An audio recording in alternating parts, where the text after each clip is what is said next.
একদিন এক ইঁদুর খাবার খুঁজতে খুঁজতে রাজার ঘরে প্রবেশ করে।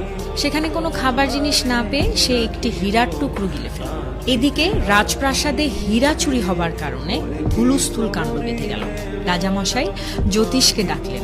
গণনা করে জ্যোতিষী বলল হীরার টুকরোটি একটি ইঁদুর খেয়ে ফেলেছে।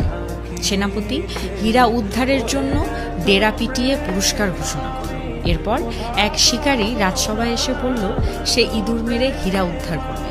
শিকারী যখন ইঁদুরটির খোঁজে বের হলো তখন দেখতে পেল হাজার হাজার ইঁদুর একে অন্যের সাথে দল বেঁধে রয়েছে, আর একটা মাত্র ইঁদুর সবার থেকে আলাদা এক জায়গায় একটি ইটের উপরে বসা, যেন সে সিংহাসনে বসে আছে। শিকারী তখন ওই ইঁদুরটিকে হত্যা করে তার পেট চিরে হীরার টুকরো বের করে রাজার হাতে তুলে দিল। রাজামশাই অনেক খুশি হয়ে শিকারীকে তার প্রাপ্য পুরস্কার বুঝিয়ে দিয়ে জিজ্ঞেস করলেন, হাজার হাজার ইঁদুরের মধ্যে তুমি কিভাবে বুঝলে যে ওই ইঁদুরটি হীরা চুরি করেছে?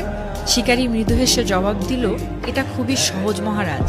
মূর্খ যখন হঠাৎ বিত্তবান হয়ে যায় তখন নিজেকে অন্যের থেকে আলাদা মনে করে, নিজের জাতির সঙ্গে চলাফেরা এবং মেলামেশা বন্ধ করে দেয়। এই মূর্খ ইঁদুরটাও তাই করেছে। হীরা চুরি করে নিজেকে সবচেয়ে ধনী এবং ইঁদুরদের রাজা ঘোষণা করে আলাদাভাবে বসেছিল।